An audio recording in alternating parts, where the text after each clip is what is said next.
Hey guys, it's me, Melly. And sorry I've been gone for a while. So I started recording one video and for some reason it stopped recording. I don't know why. Maybe on my computer I only have so much time. But I'm going to show you a collective book haul. I'm going to tell you what I'm reading and I'm going to tell you what's taking place in life. So there's 3 books I've read. So I'm going to do the collective book haul first. 3 books I've won in, well, 2 books? 1, 2. 2 books I've won from, that's my son, sorry guys. So 2 books I won on Goodreads. First one is, I cannot speak. I've been speaking for the last 20 minutes and it deleted itself. Anyway, Weird Girl and What's His Name by Megan Brothers. The Woman in the Walls by Amy Lukavix. I hope I'm saying that right. Okay. And the last book the second to last books I won was Mirror in the Sky by Aditi Khurana. Those are all books I won to try to get from, I actually entered the giveaway because I thought they would be books my daughter would enjoy. I'm going to pre-read them just to make sure that there's nothing inappropriate. I will give you guys descriptions, but like I say, I want to make this quick. The next set of books I won in the giveaway from the author, and I actually read the first book in September, and it's the Mended Heart series by Verena Denman, and it's Jaded, Justified, and Jilted. Jilted just came out in September, I believe, because I got these in August.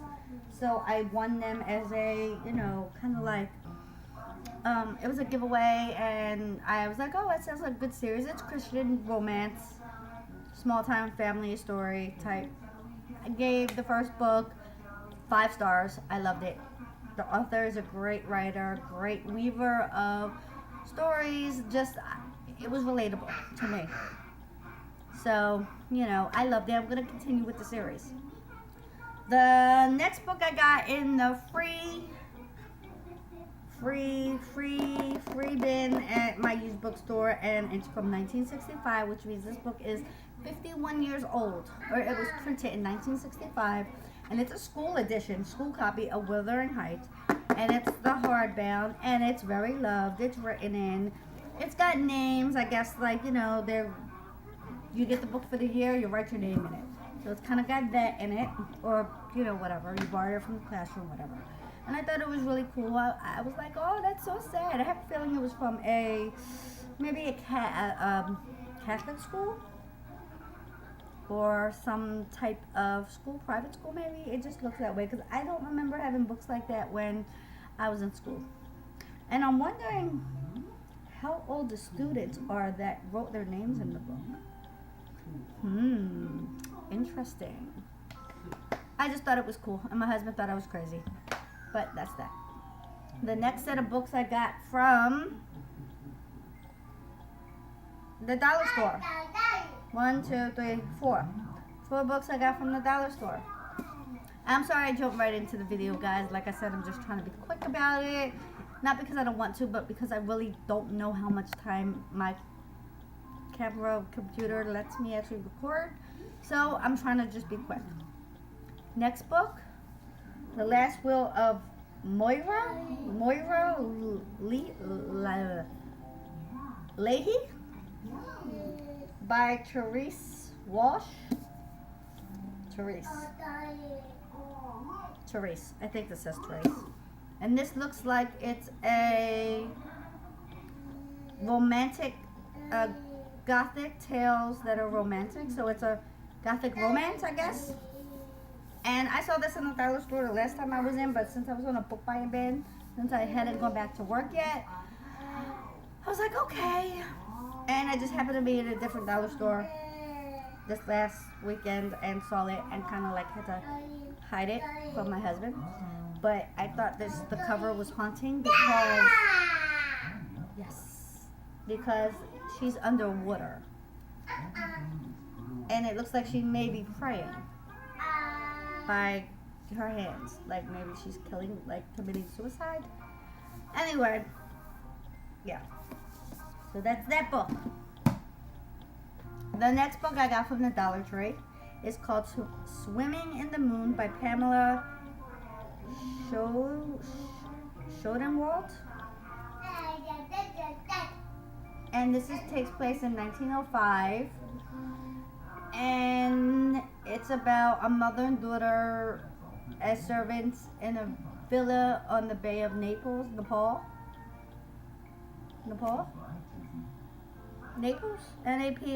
Is it Naples or Nepal? I think it's pronounced Nepal. Anyway, that's my son in the back. I thought this was also good. It seems a little dark. Yeah, it's Nepal. Naples, Italy. Nepal, Italy. I think the S is silent. Anyway, yeah. Thought that would be a good read for the month of October, November. The next book I got in the Dollar Tree is a thick one. Oh my God, look how thick that is. That's a husky one. It's called Backward Read Sentences. And it's actually not by anyone. It's forward by P.J. O'Rourke and introduced by Thomas Minsigera. And it's basically, there was a journalist or a contributor named Wolcott Gibbs for 30 years, starting in 1927. He was a contributor to the New Yorker. He was an editor and writer. He was a cinema and theater reviewer. He was a profiled all manner of public personalities and published short stories, comic and serious. So what this is this is a collection of his best works.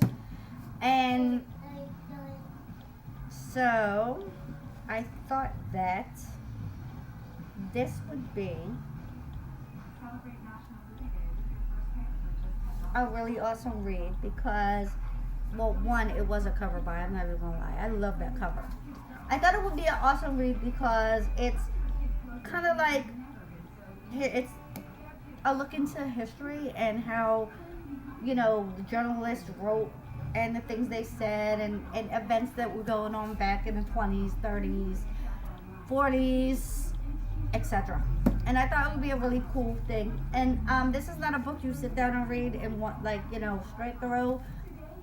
And the reason why I said that is I actually started to do it that way and realized, wait, everything's kind of running together.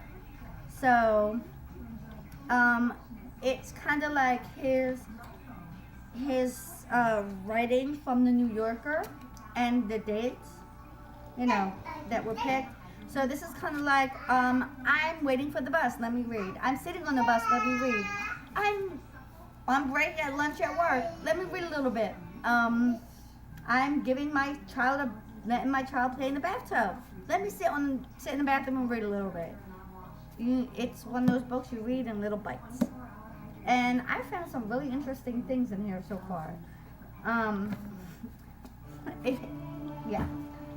The next book I got from the Dollar Tree, and it is plastic wrapped.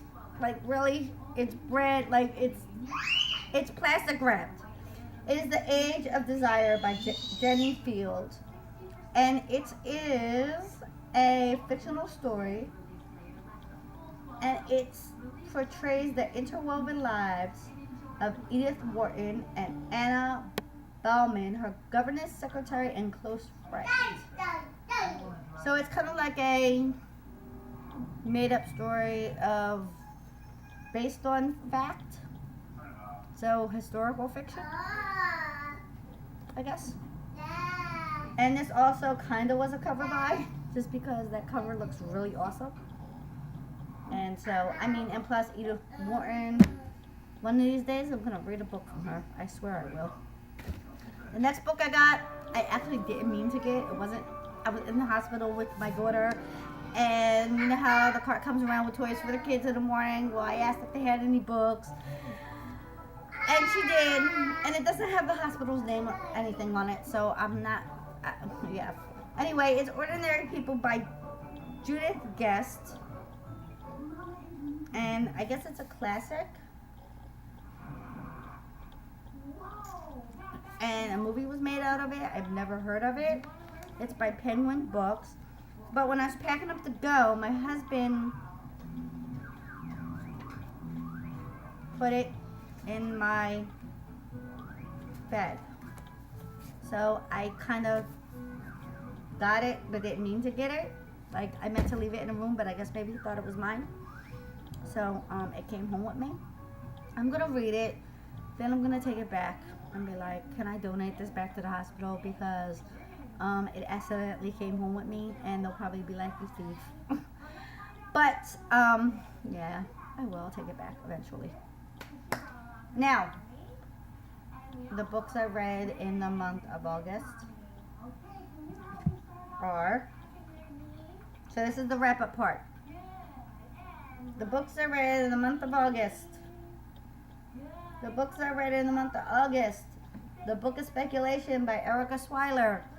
I'm not going to go into detail. Just know I gave it 5 stars.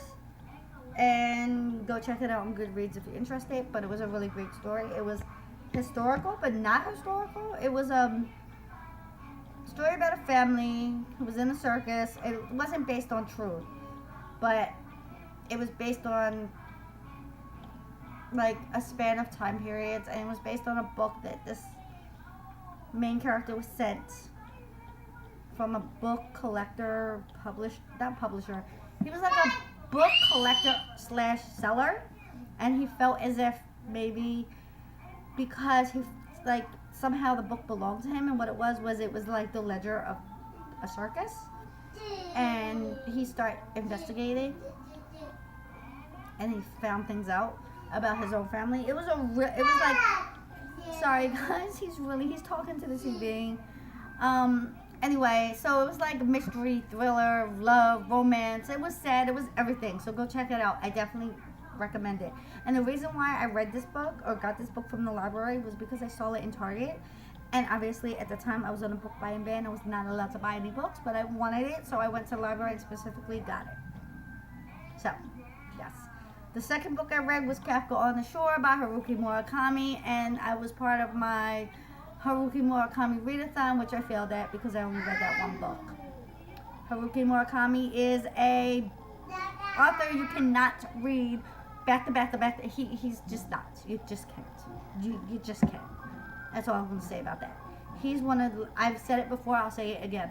You need to really take him in and think, because not only are his stories somewhere out there, but you need to really think about what he's saying.